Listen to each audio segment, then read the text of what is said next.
This we had Eikev, Perik Test, Pasuk Test. What page? Page 986. So it's about 10 lines on the top. This is Moshe Rabbeinu and is reciting. He's going back past a little bit of history, and he says like this. Do you see where it is? Pasuk Tes, about 10 lines from the top, towards the end of the line. Ba'alosi hahara lakachas luchos ha'avanim. When I went up to the mountain to get the tablets, the luchos habris asher koras Hashem imachem, the tablets of the covenant which Hashem made with you. I was on the mountain 40 days and 40 nights. I didn't eat bread, I didn't drink water. So he spoke about, we spoke about the idea of Moshe Rabbeinu when he went to get the Torah at Har Sinai, he was learning. For 40 days and 40 nights he was studying Torah. And then, at the end of 40 days, the Kodesh Baruch Hu gave it all to him as a gift. Because in 40 days and 40 nights, even Moshe Rabbeinu to learn the entire Torah is would be a good crash course. But short of inserting some sort of chip in the brain, you can't retain all that Torah. Nowadays, I'm sure they could do that, right? Don't they insert stuff? Don't they have stuff they could insert? Work in progress. A work in progress. I mean, you can't. I mean, you got AI, so you could. All your college papers are already taken care of, right? So now the next step is just to take care of your whole education. Just put a chip in the brain, and the next step is to not be alive. Who needs to live? You got the chip in the brain. Yeah. So the world of chips. You have chocolate chips, vanilla chips, spicy chips, corn chips. Could have got that off my chest. You can tell what kind of mood I'm in, right? So I remember the guys telling me about Amazon. Or one of the guys in Shear once said to me, Rabbi, you could order a car online. I said to him, then what do you need a car for? If you could order the car online, that means you could get anything, so you never need to leave your house. So what do you need the car for? It's good kasha. So, so now Moshe Rabbeinu says 40 days and 40 nights I didn't eat or drink. Now we had spoken about this a couple of days ago, that Moshe Rabbeinu is communicating an idea here that for somebody to study Torah requires a certain amount of, I don't want to use the word restraint, but a certain amount of reducing one's lifestyle. Guys who learn in kollel families, they go into it with a certain understanding that they're going to be living at a reduced lifestyle. But that's a choice that they make. It's a choice they make because, guys who go to medical school also live with a reduced lifestyle. There's not as much time for entertainment, and there's not as much time to go running around. You're in medical school, you got to hit the books. I have a friend, the doctor told me, I have a friend who's a doctor, lives in my neighborhood. He told me that in medical school, he got up at 6:30 in the morning and studied straight till 10:30 at night. With a 20-minute break, took a 20-minute break to play ping pong and let out his aggressions. That's what he told me. 6:30 in the morning, 10:30 at night. Listen, if you want to get there, it's going to take some sacrifice. On the other hand, people look at the the Torah community, guys don't work. You're going to starve to death. The answer is no. Well, because the Parnasa is not in our hands. The Parnasa is in Hashem's hands, and the person will not be punished for studying Torah.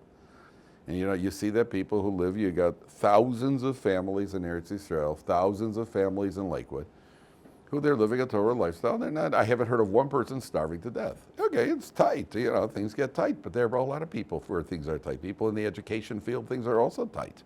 In secular education, there are plenty of people who work, and things are also tight. So it's not the Parnasa. The Gemara at the end of Kedushin says it's not the Parnasa. It's all in the hands. It's all in the hands of HaKadosh Baruch Hu. On the other hand, there is a certain amount of expectation. I'm going to be reducing my lifestyle because I have to make the sacrifice for the good of the cause, for Torah. So they tell the story about a guy, he's a blacksmith. For 30 years he's been a blacksmith. And he comes to the rabbi and he says, Rabbi, I'm glad I chose to be a blacksmith and not a jewel cutter.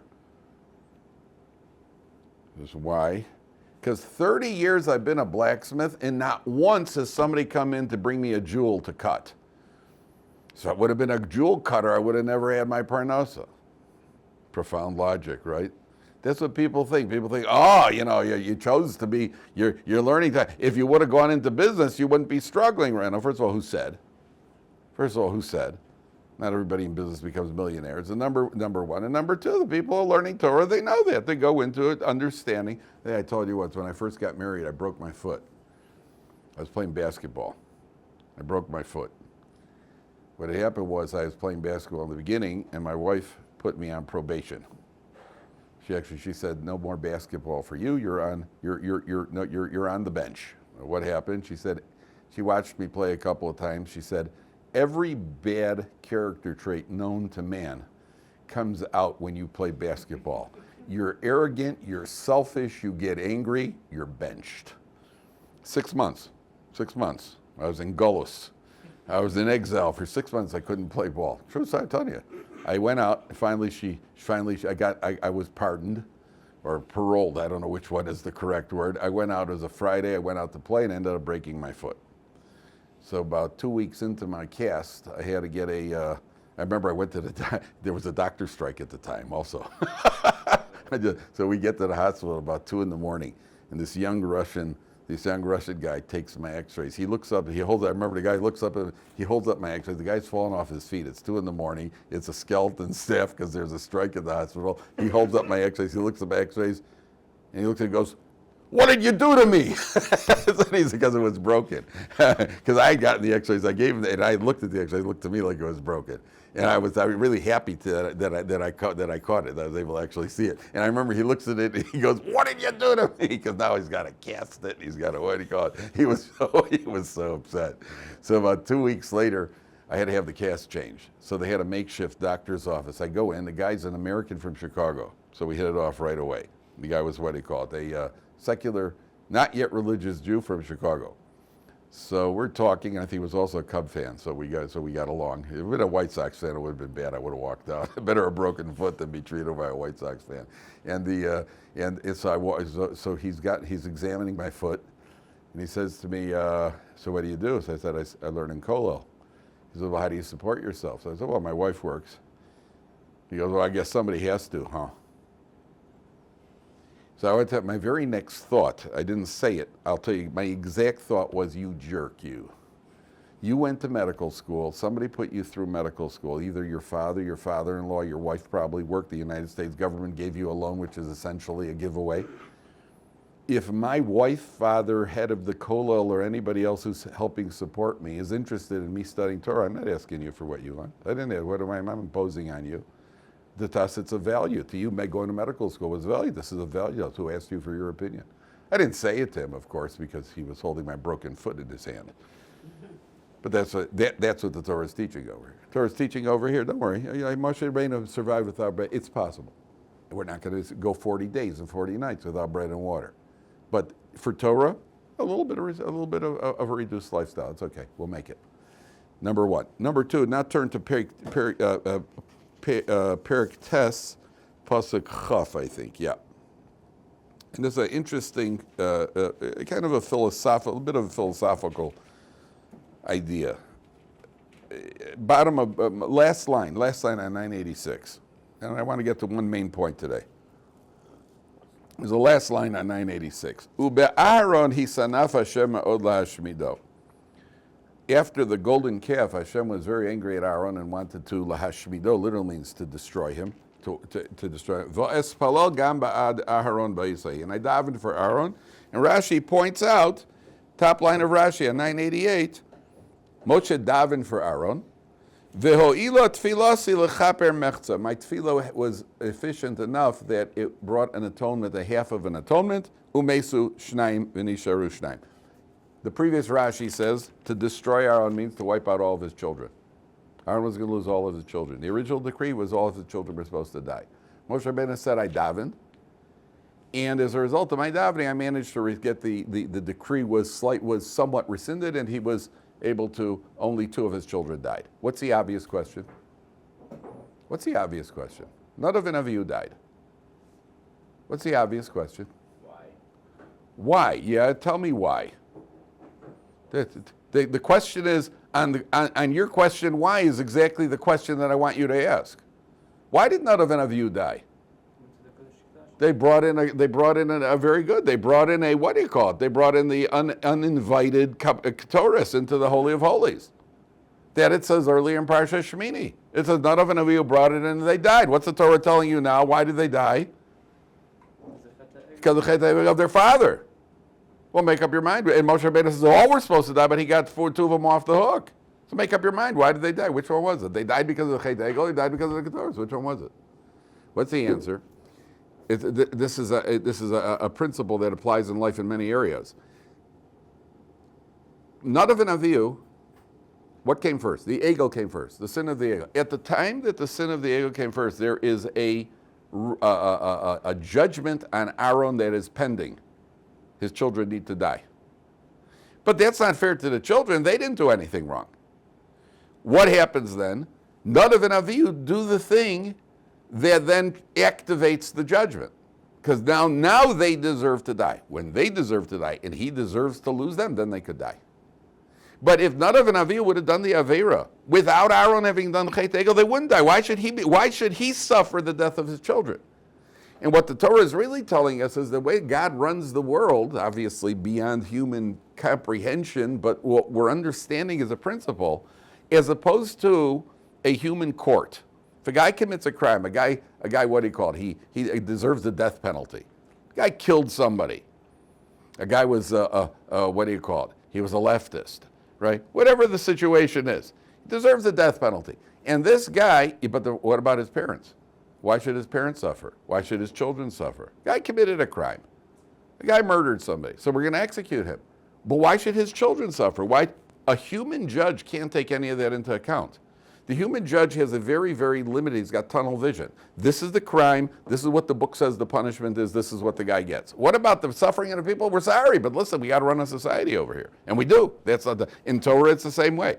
If a person is liable for death in Beis Din, say somebody desecrated Shabbos, worshipped idols, whatever it is, you don't think about the wife and children. There's no thought process over here. Yeah, but we can't kill them because we feel bad for everybody else. We'll take care of them some other way. We'll make a fund for them. But we can't take that in because we're human beings. Human being has got limited vision. We can't see Hashem takes all those factors into account. All those factors, as the Chazon Ish, I think it was the Chazon Ish who said, planes don't crash, people crash. Was it the Chazon Ish we mentioned who said it? I'm pretty sure the Chazon Ish. I just thought about this recently. They had this plane that crashed somewhere in, where was that plane where was that? 62 people just got killed, 61 people. That plane went spiraling. Where was it? Malaysia was the one that disappeared. And then a second one crashed. They were having some issues. But what that means is, and it's beyond human comprehension, that means every single person was on that plane with all life. That means, do you understand how deep this is? That means that HaKadosh Baruch Hu spun all life circumstances to get 62 people onto that plane who needed to die. This one had to go to a business meeting, and this one's mother was sick, so he had to go visit her. And this one she was on a business trip or something. Yeah, in every one of them, their life circumstances. This couple is on vacation. All life circumstances, HaKadosh Baruch Hu manipulated to get all these people together onto the plane. And not only that, by extension, their family members needed to go through the pain of having lost these people. That's what the Torah is teaching us over here. The Torah is teaching us over here that the calculation of HaKadosh Baruch Hu and how he runs the world is such that everybody on the circle, that means if somebody is nifter, I'll get to you 1 second, Israel. If somebody is nifter, somebody passes away, his inner circle, they feel the pain the most. Then there's his cousins, and there's the guy in the shul, here's his chavrusa, they pay not as much, they feel the pain too. All those people have to feel the pain, which is why the books say that we're coming up to Rosh Hashanah soon. If a person wants, one of the things that a person could do to hopefully get a good judgment from God is to make himself needed by a lot of people. If somebody is needed by a lot of people, somebody does a lot of chesed, he helps a lot of people, so then for this person to be taken away, everybody on that list has to go through the pain of this person being taken away. So that it increases his odds, so to speak. But they don't know who that person is. What's that? They don't know who it doesn't matter what they know, what they don't know. They need this person. This guy's going to suffer if this guy dies, because then, let's say he's the guy who runs the Shabbos food distribution program. So all these families are now going to suffer because this guy died, even if they don't know who's putting the food on their doorstep. But they're going to end up suffering. If they don't deserve that suffering, that's going to be a merit for him. That's what they're doing. Yeah, what do you say, Drew?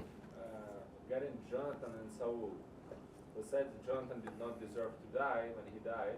He died just because of Saul because he was standing next to him. There is always going to, it's a good question, but there's always going to be a concept of, you could have chosen. I just saw there are certain times where a person who does an avera, I think where it says by false oaths, the family gets punished also. When a man swears falsely, the family gets punished too. There are different opinions in the Gemara how severe the family punishments are. But the Gemara says, why should they be punished? And the Gemara says, because there is no family that has a tax collector where everybody in the family doesn't know about, isn't supportive of his illegal tax collecting. So there's always going to be that element of, for some reason, we don't know, well, he may have deserved it for some other reason, and now it was activated because he was standing next to him. I don't know. I don't know authoritatively because I don't know. I'm not familiar with the exact situation. But that a person, you can't, there's no random and haphazard. It even says when they knock down a person's house because he's got tsaras. You get tsaras on the walls, right? Leprosy is on the walls. So you share a wall with your neighbor. And now they knock down your wall because, well, why did his wall go down? It's a joint wall. Why did his wall go down? So Gemara says, Oile Russia, Oile Shcheno. Woe to the wicked man and woe to his neighbor. Yeah, but I'm a good guy. I'm not a wicked man. Well, you couldn't live somewhere else? You had to go live next to the wicked guy? You could go live go to Bnei Brak. Why do you have to go? Why do you have to border? Why do you have to share a wall with with a bank robber? And you didn't know?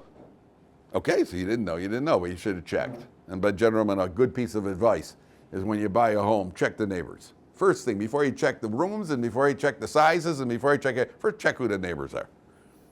And then hope they don't move if they're good ones.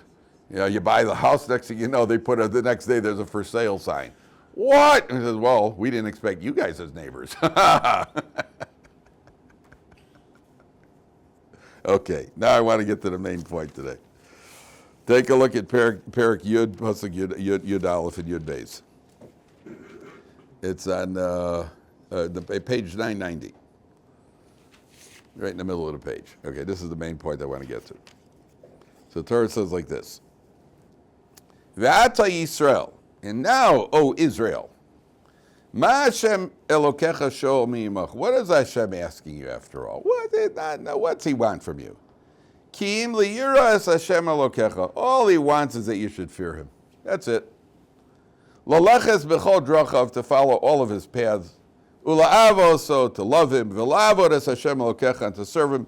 B'chol levavcha v'chol nafshecha, with all your heart and all your soul. Lishmar es mitzvos Hashem v'eschukosav v'sher anochi mitzavcha hayom latov lach. To keep the mitzvahs of Hashem, which I gave you today. You know what this is like? I give my wife the credit card. I said, do you need money today? She said, yeah, I just got to do a little more shopping for Shabbos. So I said, okay, what do you need to get? She said, all I need to do is pick up some fruit and some drinks and some salmon and some meat. And to give me a list, basically move the entire grocery store into our house. Give me a whole list. How did she start out? She starts out, all I need to get is some fruit, and this, and that, and the other. What does Moshe Rabbeinu say? He said, look at the pasuk over here. It's very, what's Hashem asking for me after all? Just to fear him and love him and go follow the path, keep the Torah, give me a whole list over here. It's a funny way. Just say to me, okay, boys, I got a big one for you now. Then I can handle that. I got a big one for you. What do you need to buy today? A lot. So if she'd say that to me, so I can prepare for the shock. What do you need to get today? A lot. Fruit, drinks. Give me the whole list. Okay, I've cushioned myself. I'm ready for the blow. But if I say to her, what do you need to get today? Oh, not much. Just some fruit, drinks. I'm like, whoa. Money is called dumim. Money is called damim in Lashon HaKodesh. Damim, money is like blood. Lady, you are draining my lifeblood. To cushion the blow a little bit. So number one. Number two, we say in Elul is coming up, right at the end of, and we say this in Dovid Hashem Ori. Achaz, David HaMelech says, you start what? No, you got slichos. You'll be doing slichos. I'll be doing David Hashem Ori. Achaz sha'alti Israel, you're Sfard? No. Not anymore, huh? We're gonna. Who are you? Svard? Anybody Svard here? What time are you getting up for slichos? Elul, 2 weeks. Elul. I'll be thinking of you, Betsy. The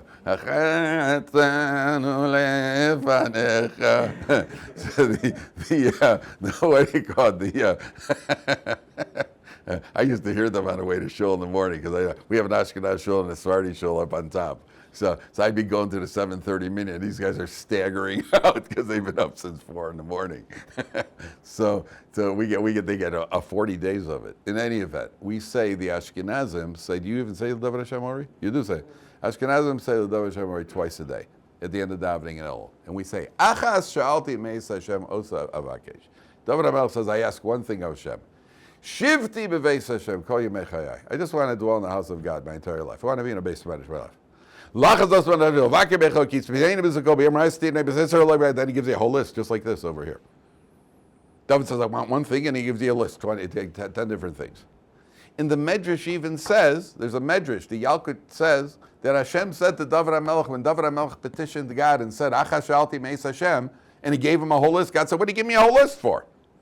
You just said one thing. And David HaMelech said to Hashem, I learned from you. Because you said, V'ata Yisrael, Ma'ashem L'kecha Shalom Bech, and you gave them a whole list. So how do you reconcile that? How do you reconcile this whole, you're asking for one thing, yeah, it's a good question, isn't it? And over here, it's even, over here in a certain way, it's more extreme. Because the Pasuk says, Ma Hashem L'kecha, what's Hashem asking for you? So the Gemara in Bracha says, the Chiyira Milsa Zutrasihi? Is fear of God a little thing that Moshe Rabbeinu says, what's Hashem asking from you already? So Gemara says, yeah, when you've got it, when you're Moshe Rabbeinu, fear of God is not a big thing. So from Moshe Rabbeinu's perspective, it's not a big thing, because Moshe Rabbeinu was a good God-fearer. It's like when you have, when you got to spend money, if you got it, it doesn't seem like very much. Big deal, just pay it. I got the money, just pay it. For somebody who's struggling to make the payment, then it's a lot. So it depends which side of the coin you're looking at it from. So the Mefarshim explained, I saw the answer to what's going in both these cases. What's going on? Imagine you go into a restaurant, and the waiter comes over and he gives you the menu, and you take a look and say, yeah, well, I'll have that thick 3-inch steak. Waiter said, okay, and he comes over to you 10 minutes later with this slab of meat, and he puts it right down on the table in front of you. So what's going on? You said you wanted the meat. Yeah. So you get up and you complain to the proprietor. Your waiter just put down this what do you call it? This slab of meat in front of you. He says to the waiter, what did you do that for? The waiter wasn't too smart. He says, why? What was it? He said he wanted a steak. He said, yeah, but if somebody says they want a steak that obviously goes with the entree and with the silverware and with the plates and with everything else, it goes, that's automatic. That's just the main thing, but everything else just automatically follows. So unfortunately, say, it is only one thing. It is only fear of God. And then if you fear God, then you'll follow his path. You'll love God. You'll serve God. It's not asking for 10 different things. I'm asking for one thing. These are all the things that follow, Hashem says. Moshe Rabbeinu says, just fear God, and then this will automatically follow. And that's what David HaMelech was saying. Achas shalti meis Hashem. I only ask one thing.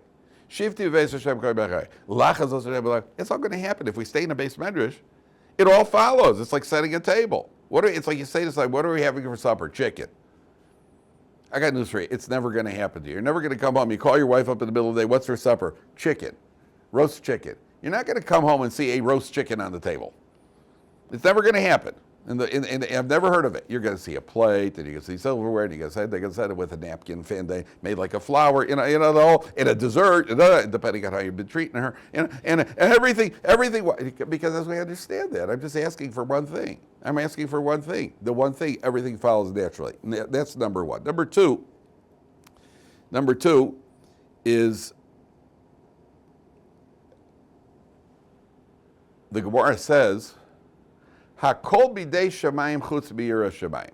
You ever heard that expression? Everything is in the hands of, we spoke about this yesterday too.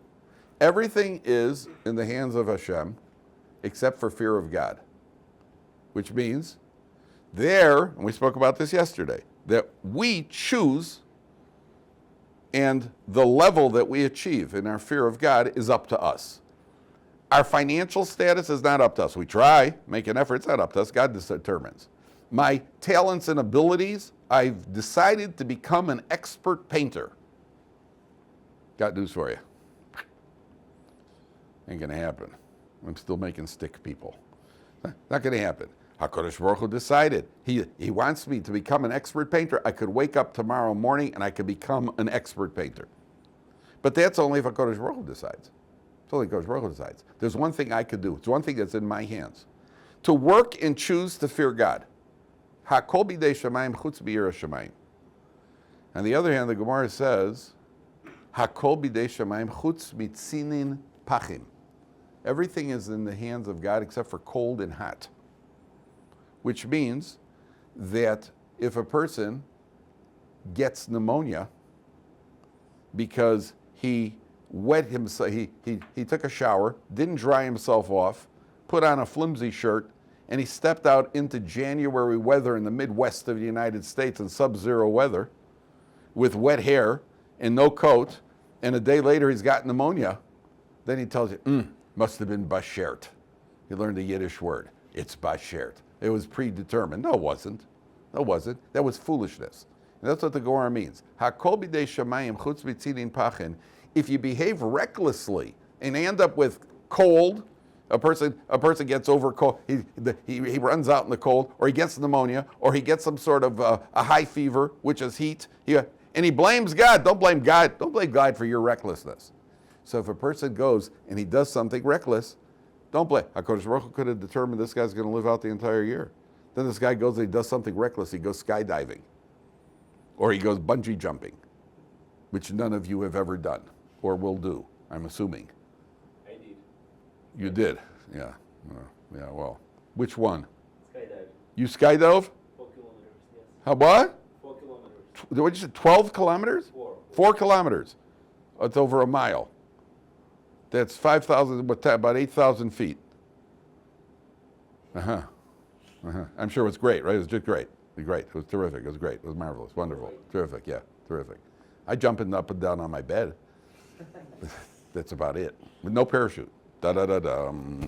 Extreme sports. So if a person does something foolish and they get hurt, don't blame God. That's tzidin pachin, cold and hot. That's telling us everything's in the hands of heaven in our life, except foolish, reckless behavior. But one second. One unfortunately says something brilliant here. He reconciles the two. He says, in other words, it sounds like there's a contradiction. First you're telling me everything's in the hands of Hashem except fear of God. Then you tell me everything's in the hands of Hashem except cold and hot. One unfortunately says, brilliant. They're saying the same thing. Cold and hot is not just a physical description. It's a description of our attitude in serving God. Cold represents I'm lazy, I'm iced, I'm chilling, and I don't feel like getting up in the morning to go to Minyan. I'm too tired to go to Shur. I don't feel like doing it. I don't feel like moving. That's cold. That means in our fear of God, we're cold. And hot means the heat of passion for sin. Sinin pachin, cold and hot, which is fear of God, because I have to activate my fear of God to overcome the laziness, and I have to activate my fear of God to overcome the passions for various averas that I'm caught up in a fit of passion. I have to activate the fit of God. So there's no contradiction between the two. The two are really saying the same thing. And keeping in mind that, by the way, there was even I was going to give you the example that if somebody decides to, HaKadosh Baruch Hu wants a person to live out the year, they're going to live out the year unless they do something reckless, and even then it doesn't always work. There was a case here in Israel of a girl who tried to commit suicide. She jumped out of an 8-story building in Tel Aviv, and she landed on a mattress truck that happened to be driving past. She landed right on a mattress truck. She managed to fail in that. Was that and then they probably used her as an advertisement for their mattresses. You know, how soft, Sealy Posturepedic, right? This suicide preventer. You know, they probably There was a guy, by the way, in Australia who jumped out of a plane. His parachute did not open. He fell 10,000 feet, and he landed on a bramble bush. Now, a bramble bush is some sort of a tree that closes in on itself. The branches are made, they close in. He landed on a bramble bush, and he got up, he had a few scratches, and he walked away. Yeah, that was a good day. Love when that happens, right? He landed. I had a guy here once who was a professional parachuter, not pro, but he did certain competitions like target. He called it target parachuting. Base jumping. What's that? Base jumping. Base jumping? That's what they call it. Yeah. You jump from one base medrash to another? Is that a base jump? All right. Yeah, it's a base jump. Okay, base jumping. So I asked him, Stam, when you jump from 10,000, I said, how quick, when do you pull the parachute cord? How soon do you open the parachute? He said it depends. Some people enjoy ground rush. I said, ground rush? You mean seeing the earth rushing up at you? He goes, yeah. Ground rush, huh? Ground rush. I enjoy food rush.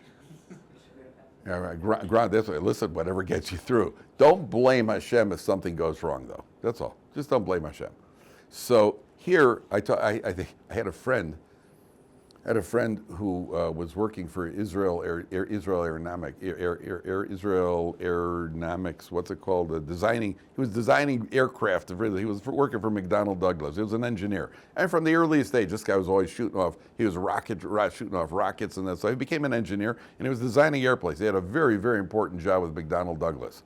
He was living in St. Louis at the time, and he parachuted out of a plane, and he ended up breaking his knee. He landed badly. And that was on a good jump, by the way. The parachute opened. He broke his knee, and he had to have surgery. After the surgery, his sister happened to live in St. Louis, so he was recovering by his sister's house. Then he called his father in Chicago. His father was a Holocaust survivor. And he said, Dad, everything's okay, which, by the way, parents, that's the last thing you want to hear as a parent. When a kid calls you up and says, everything's okay, but means it's not okay. Everything's okay, but just means you're alive. And there are probably a lot of blue lights or red lights around you. So he calls up he says, everything's okay, but I jumped out of a plane and I broke my knee. I had surgery, but now I'm okay. His father's a Holocaust survivor. He said to him, what was wrong with the plane? And why'd you jump out of a plane? Obviously there was something wrong with the plane. He goes, no, we were parachuting for fun. Was the plane on fire? Right? His father could not, a guy survived the Holocaust, could not wrap his head around the fact that somebody would voluntarily jump out of a perfectly good airplane. One last point. Enough said, Shia. One last point. Have you ever bungee jumped? You have bungee. You skydived? Yeah. It's great, right? It's great. It's great. It's just great. Yeah, it's great. It was fun. Yeah, it's great. How much did it cost you? Thank God I did it for free. Oh, you did it for free? Yeah. Well, then we may as well do it again, because it's free. Yeah. It's great. One last point. The Gemara. I can invite you next time. Yeah, you can invite me. Yeah, I'll hold the camera from down below. So the Torah says like this: Ve'ata Yisrael. One last point. Ma Hashem Elokecha Shol Me'imach. The Gemara says on this word ma, don't read it as ma, read it as mea, which means 100. Sometimes the Gemara does it. It says takes a word and says the pure word is ma. What? Yet the Gemara says, read it as Mea, meaning this alludes to something that Dovid HaMelech instituted, which was there was a plague. 100 young men were dying every day. So Dovid HaMelech instituted what is today a halacha, that we have to say 100 brachas a day. We have to make 100 brachas every day. That's why the Gemara says, don't read it as ma, read it as, what does Hashem ask from you? 100. 100 what? 100 brachas every day. That's what Hashem asks from us. Now, it's not that difficult to get there on a regular day. Because if you do Shemon Esrei, is 19 times 3 is 57. I know that from darts. 19 times 3 is 57.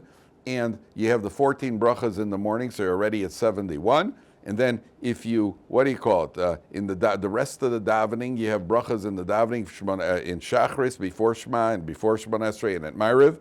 You easily get in the course of the day to about 90-something brachas.